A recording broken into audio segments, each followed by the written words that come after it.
Hi friends, welcome back to my channel. Shefi ടോക്സിൻ്റെ പുതിയൊരു എപ്പിസോഡിലേക്ക് എല്ലാവർക്കും സ്വാഗതം.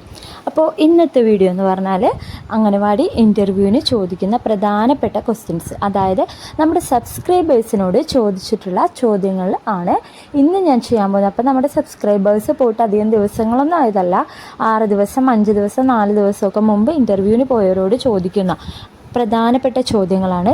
സോ വളരെ ഇമ്പോർട്ടൻ്റ് ആയിട്ടുള്ള ക്വസ്റ്റ്യൻസ് ആണ്. അപ്പോൾ ഒരുപാട് പേര് നമ്മുടെ ചാനൽ കണ്ട് പോയിട്ട് ഇൻ്റർവ്യൂ അറ്റൻഡ് ചെയ്തിട്ട് വളരെ ഉപകാരമായി. ഒരുപാട് പേര് ജോലിക്കൊക്കെ കയറിയിട്ടുണ്ട്, ഒരുപാട് പേർക്ക് റാങ്ക് ലിസ്റ്റിൽ പേര് വന്നിട്ടുണ്ട്. ഒരുപാട് സന്തോഷമുണ്ട്.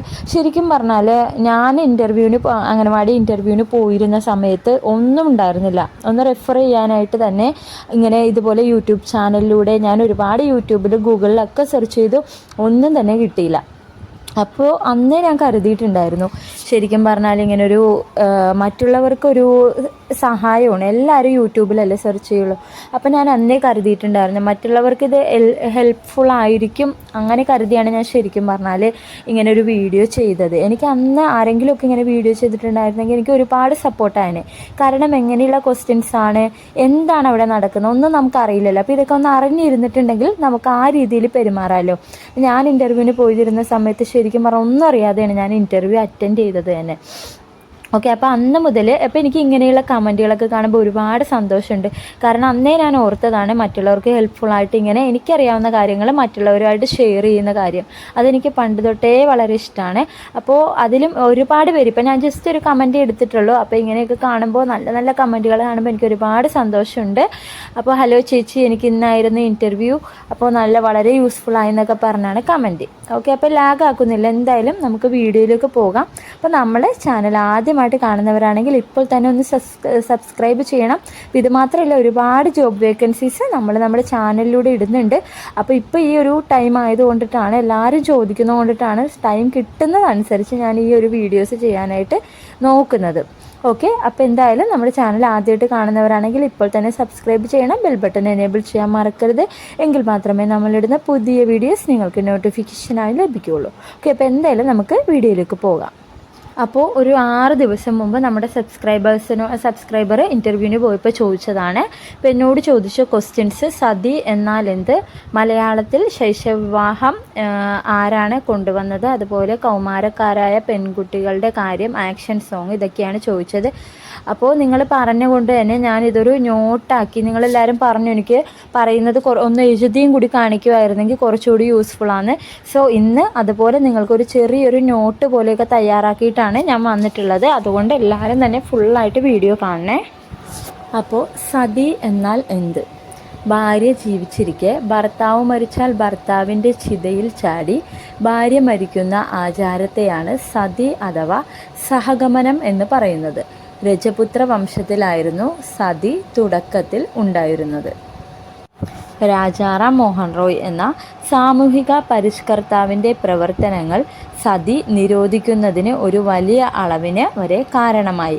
ഭാര്യ സ്വയം അനുഷ്ഠിക്കേണ്ട സതി പിന്നീട് ഒരു നിർബന്ധമായി മാറുകയും ബലം പ്രയോഗിച്ച് വിധവകളെ തീയിലേക്കെറിയുന്ന ഒരു ആചാരമായി മാറുകയും ചെയ്തു. രാജസ്ഥാനിലെ രജപുത്രർക്കിടയിലും ബംഗാളിലെ സവർണ വിഭാഗങ്ങൾക്കിടയിലും സതി വ്യാപകമായി നിലനിന്നിരുന്നു. ചരിത്രകാരന്മാരുടെ അഭിപ്രായത്തിൽ, അപ്പോൾ ഏതൊക്കെ സ്ഥലങ്ങളിലാണെന്ന് ശ്രദ്ധിക്കണേ, രാജസ്ഥാനിലും ബംഗാളിലും. ചരിത്രകാരന്മാരുടെ അഭിപ്രായത്തിൽ പുരാതന ഈജിപ്ത്, ഗ്രീക്ക്, ഗോത്തിക്, സ്കൈത്തൈൻസ് എന്നിവരുടെ ഇടയിൽ നിലനിന്നിരുന്ന ഈ ആചാരം അവരുടെ ഇന്ത്യൻ കുടിയേറ്റത്തോടെ ഇവിടുത്തെ സംസ്കാരവുമായി കൂടിച്ചേർന്ന് മൃതശരീരം ദഹിപ്പിക്കുന്ന രീതിയായ ചിതാ സമ്പ്രദായം സ്വീകരിക്കുകയും മരിച്ചയാളുടെ ഭാര്യ, ബ്രദർ, സമ്പാദ്യം എന്നിവ മൃതശരീരത്തോടൊപ്പം അടക്കുന്ന അവരുടെ രീതിയും സമന്വയിപ്പിച്ചു. ഇതു കാലക്രമേണ സതിയായി മാറി. അപ്പോൾ ഇതാണ് സതിയെക്കുറിച്ച് ഒരു ഷോർട്ട് നോട്ടെന്ന് പറയുന്നത്. അതുപോലെ അടുത്തത് ശൈശവ വിവാഹം. ശാരീരികവും മാനസികവുമായ പക്വത എത്തുന്നതിന് മുമ്പ് ഒരു ആൺകുട്ടിയും പെൺകുട്ടിയും തമ്മിൽ നടക്കുന്ന വിവാഹത്തെയാണ് ശൈശവ വിവാഹം. യുനിസെഫിൻ്റെ വിവരപ്രകാരം 18 വയസ്സിന് മുൻപുള്ള ഔപചാരികമായ അഥവാ നിയമപരമായ വിവാഹങ്ങളെയാണ് ശൈശവ വിവാഹം എന്ന് വിളിക്കുന്നത്.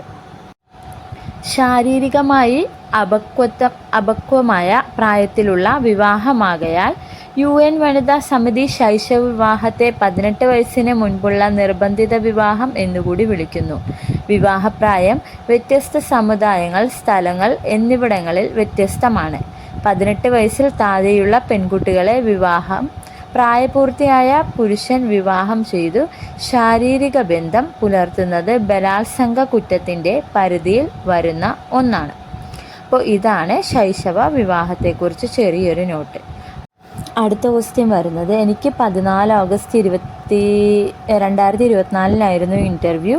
Child line help line number, ICDSനെ കുറിച്ച്, ആക്ഷൻ സോങ്, ഒരു കുട്ടിക്കവിത, ഡ്രോയിങ്, പേപ്പർ ക്രാഫ്റ്റ്, സ്റ്റോറി എന്നിവ ചോദിച്ചു. പിന്നെ GK വേറെ ചോദിച്ചു.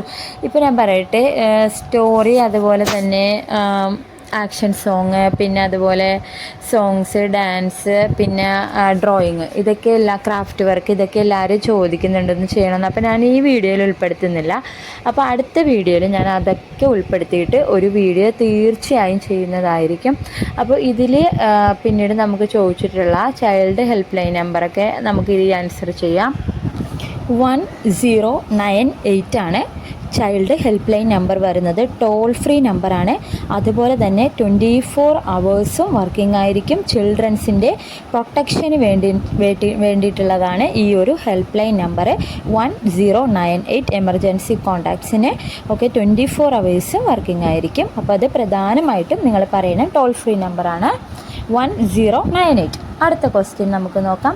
പിന്നെ ICDSനെ കുറിച്ച് ചോദിച്ചിട്ടുണ്ട്. ICDSനെ കുറിച്ച് നമ്മൾ നേരത്തെ പറഞ്ഞിട്ടുണ്ടായിരുന്നു. അപ്പോൾ ഇനിയും ക്വസ്റ്റ്യൻസ് വരുന്നുണ്ട്. ICDSനെ കുറിച്ച് ഞാൻ ഒന്നുകൂടെ പറഞ്ഞുതരാം, നോട്ടായിട്ട് ഞാൻ നിങ്ങൾക്ക് തരാം.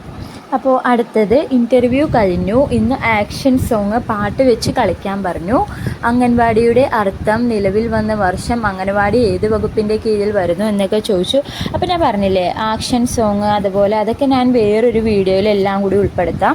അപ്പോൾ ഇതിൽ ഉൾപ്പെടുത്തിയിട്ടുണ്ടെങ്കിൽ അത് ശരിയാവില്ല. അപ്പോൾ ഞാൻ വേറെ വീഡിയോയിൽ ഉൾപ്പെടുത്താം. പിന്നെ ചോദിച്ചിട്ടുള്ളത്, അംഗൻവാടി നിലവിൽ വന്നത് 1975 ഒക്ടോബർ 2 പിന്നെ അംഗനവാടിയുടെ അർത്ഥം, മുറ്റത്തെ പൂന്തോട്ടം. പിന്നെ വരുന്നത്, അംഗനവാടി എന്തിൻ്റെ ഏത് വകുപ്പിൻ്റെ കീഴിൽ വരുന്നു? ICDSൻ്റെ കീഴിലാണ് അംഗനവാടികൾ വരുന്നത്. ഓക്കെ, അപ്പോൾ അടുത്ത ക്വസ്റ്റ്യൻസ് നോക്കാം. അപ്പോൾ അടുത്ത ക്വസ്റ്റ്യൻ, എനിക്ക് നെക്സ്റ്റ് മന്താണ് ഇൻ്റർവ്യൂ. കുട്ടികളുടെ വാക്സിനേഷൻ, അതിൻ്റെ ഫുൾ ഫോം അടങ്ങിയ ഒരു വീഡിയോ ഇടുമോ? പിന്നെ ഡാൻസ്, കഥ, കവിത, പദ്യം എന്നിവ ജസ്റ്റ് ഒന്ന് പറഞ്ഞുതരാം. തീർച്ചയായും ഞാൻ വാക്സിനേഷൻ്റെ മാത്രമായിട്ടൊരു വീഡിയോ ചെയ്യാം. കാരണം ഇത് നിങ്ങൾക്ക് ഇതിൽ പറഞ്ഞാൽ മനസ്സിലാവില്ല. അതിൻ്റെ മാത്രം ഒരു ഫുൾ വീഡിയോ ചെയ്യുമ്പോൾ അത് കുറച്ചുകൂടി യൂസ്ഫുള്ളായിട്ട് മനസ്സിലാവും. ഓക്കെ, അപ്പോൾ വാക്സിനേഷൻ്റെ ഡീറ്റെയിൽസ് എന്ന് പറഞ്ഞാൽ ഞാൻ ഇതിന് മുമ്പ് ഒരു വീഡിയോയിൽ ഒന്ന് പറഞ്ഞിട്ടുണ്ടായിരുന്നു ഏതൊക്കെ മാസത്തിലാണ് കുട്ടികൾക്ക് വാക്സിനേഷൻ എന്നുള്ളതൊക്കെ. അപ്പോൾ അതിൻ്റെ ഡീറ്റെയിൽ ഞാനൊരു ഫുൾ വീഡിയോ ഒരെണ്ണം ചെയ്യാം, വാക്സിനേഷന് മാത്രം. അപ്പോൾ കുറച്ചുകൂടി നിങ്ങൾക്ക് ഡീറ്റെയിൽ ആയിട്ട് മനസ്സിലാവും. പിന്നീട് അടുത്ത ക്വസ്റ്റ്യൻ, ജില്ലകളുടെ ആസ്ഥാനം ചോദിക്കും. ഓക്കെ, ജില്ലകളുടെ ആസ്ഥാനം ഞാനൊരു നോട്ട് പോലെ ആക്കിയിട്ടുണ്ട്. അപ്പോൾ നിങ്ങൾക്ക് യൂസ്ഫുൾ ആയിരിക്കും. നമുക്ക് നോക്കാം. ജില്ലയുടെ പേര് തിരുവനന്തപുരം, ആസ്ഥാനം തിരുവനന്തപുരം. കൊല്ലം കൊല്ലം, കോട്ടയം കോട്ടയം, തൃശ്ശൂർ തൃശ്ശൂർ, പാലക്കാട് പാലക്കാട്, അതുപോലെ കോഴിക്കോട് കോഴിക്കോട്, കണ്ണൂർ കണ്ണൂർ, ആലപ്പുഴ ആലപ്പുഴ, എറണാകുളം കാക്കനാട്, മലപ്പുറം മലപ്പുറം, ഇടുക്കി പൈനാവ്, വയനാട് കൽപ്പറ്റ, പത്തനംതിട്ട പത്തനംതിട്ട, കാസർഗോഡ് കാസർഗോഡ് എന്നിങ്ങനെയാണ് വരുന്നത്. എല്ലാവരും ജസ്റ്റ് ഒന്ന് വായിച്ച് പഠിച്ചു വെക്കുക. അടുത്ത ക്വസ്റ്റ്യൻ, ICDS നിലവിൽ വന്ന വർഷം, 10 മന്ത്സിൽ എടുക്കുന്ന ഇഞ്ചക്ഷൻ, ഗാന്ധിജി ജനിച്ചതെവിടെ, ആക്ഷൻ സോങ് പാടാൻ പറയും, ഡാൻസ് കളിക്കാൻ പറയും. ഇതൊക്കെയാണ് എന്നോട് ചോദിച്ചത്. അപ്പോൾ ICDS നിലവിൽ വന്ന വർഷം 1975 ഒക്ടോബർ 2 പിന്നെ 10ാം മാസത്തിൽ എടുക്കുന്ന ഇഞ്ചക്ഷൻ നെയിം, ശരിക്കും പറഞ്ഞാൽ അത് 9ാം മാസത്തിലാണ് ഇഞ്ചക്ഷൻ വരുന്നത്. MMR ആണ്, MMR 1 ആണ് എടുക്കുന്നത്. അത് മംസ്, റുബല്ല, മീസ്ലസ്. അപ്പോൾ ഇതാണ്. പിന്നെ ഗാന്ധിജിയുടെ ബർത്ത് പ്ലേസ് ചോദിച്ചിട്ടുണ്ട്. ഗാന്ധിജി ജനിച്ചത് എല്ലാവർക്കും അറിയാം, ഗുജറാത്തിൽ പോർബന്ദർ എന്ന സ്ഥലത്താണ് ഗാന്ധിജി ജനിച്ചത്. 1869 ഒക്ടോബർ 2-നാണ് ഗാന്ധിജി ജനിച്ചത്. ഗുജറാത്തിൽ പോർബന്ദർ എന്ന സ്ഥലത്ത് 1869 ഒക്ടോബർ 2-നാണ് ജനിച്ചത്. പ്രധാനപ്പെട്ടൊരു ചോദ്യമാണ്. അടുത്ത ക്വസ്റ്റ്യൻ, എന്താണ് പോഷകബാല്യം പദ്ധതി? ഇന്ത്യ ധനകാര്യമന്ത്രി, കേരളത്തിൽ എത്ര അംഗനവാടികളുണ്ട്? നിങ്ങളുടെ പഞ്ചായത്തിൽ എത്ര അംഗനവാടികളുണ്ട്? അംഗനവാടി നമ്പർ. അമ്മമാരുടെ മീറ്റിങ്ങിന് എന്ത് പറയും? Action song. ചിത്രം വരപ്പിച്ചു, ക്രാഫ്റ്റ് ചെയ്തു. പിന്നെ എക്കണോമിക്സുമായി ബന്ധപ്പെട്ട ആളുകൾ അവരുടെ പേര് പറയാൻ പറഞ്ഞത്. ഞാൻ ഡിഗ്രി BA എക്കണോമിക്സ് ആയിരുന്നു, അതുകൊണ്ടാവാം ഓരോരുത്തർക്കും ഒരേപോലെയാണ്. ഓക്കെ, അപ്പോൾ നമുക്ക് എന്താണ് ഇതിൻ്റെ ആൻസേഴ്സ് എന്ന് നോക്കാം. ഓരോന്നും ഡീറ്റെയിൽ ആയിട്ട് ഞാൻ പറഞ്ഞുതരാം. ഓക്കെ, അപ്പോൾ പോഷകബാല്യം പദ്ധതി അത് ഞാൻ ചെറിയൊരു നോട്ട് പോലെ പറഞ്ഞുതരാം. പിന്നീട് ഇന്ത്യ ധനകാര്യമന്ത്രി ആരാന്ന് ചോദിച്ചിട്ടുണ്ട്.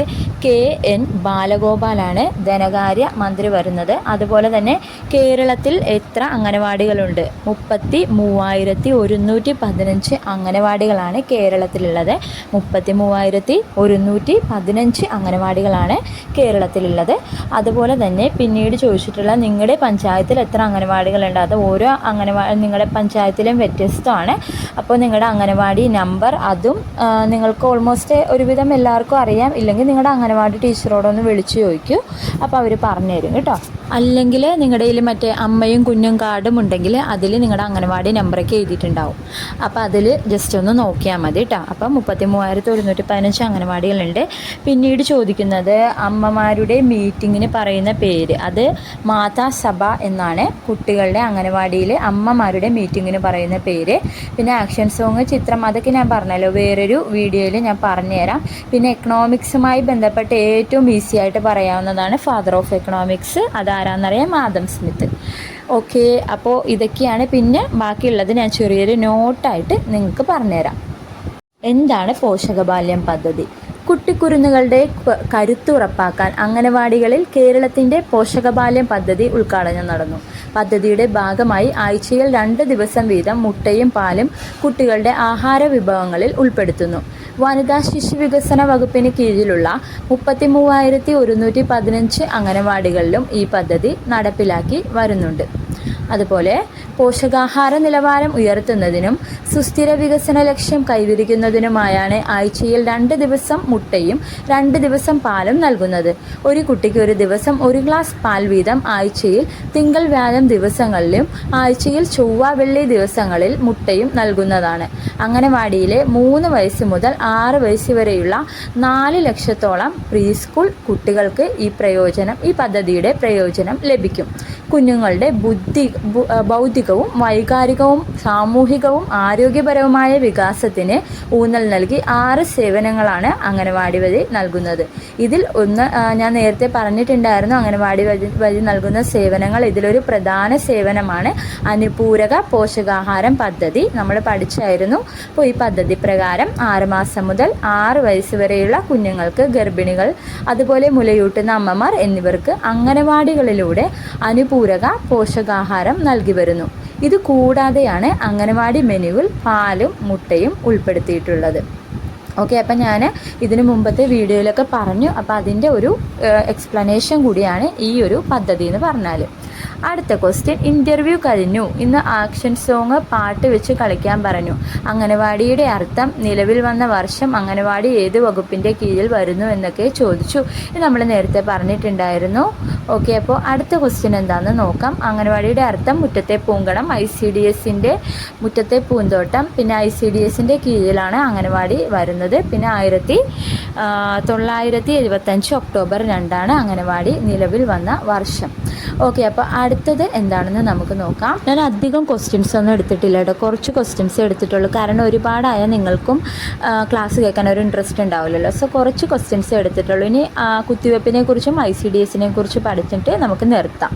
അപ്പോൾ ഗുരുതരമായ രോഗങ്ങളിൽ നിന്ന് നിങ്ങളുടെ കുട്ടിയെ സംരക്ഷിക്കുന്നതിനുള്ള സുരക്ഷിതവും ഫലപ്രദവുമായ മാർഗങ്ങളിലൊന്നാണ് സമയാനുസരണമുള്ള കുത്തിവെപ്പ് അഥവാ കുട്ടികളുടെ വാക്സിനേഷൻ എന്ന് പറയുന്നത്. അപ്പോൾ അത് ചോദിക്കുകയാണെങ്കിൽ ഇങ്ങനെ എക്സ്പ്ലെയിൻ ചെയ്ത് ഒന്ന് പറഞ്ഞു കൊടുത്താൽ മതി.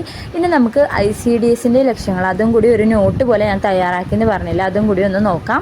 നവജാത ശിശു മുതൽ 6 വയസ്സിൽ താഴെയുള്ള കുട്ടികൾ, അമ്മമാർ, കൗമാരപ്രായക്കാരായ പെൺകുട്ടികൾ തുടങ്ങിയവയുടെ ജീവിത സാഹചര്യങ്ങൾ മെച്ചപ്പെടുത്തൽ, പോഷകാഹാരക്കുറവ് അടക്കമുള്ള പ്രശ്നങ്ങൾ പരിഹരിക്കൽ തുടങ്ങിയവയാണ് ICDSൻ്റെ പ്രധാന പ്രവർത്തനങ്ങൾ. അപ്പോൾ എല്ലാവരും ഇത് ഒന്ന് പഠിച്ചിട്ട് പോയാൽ മതി.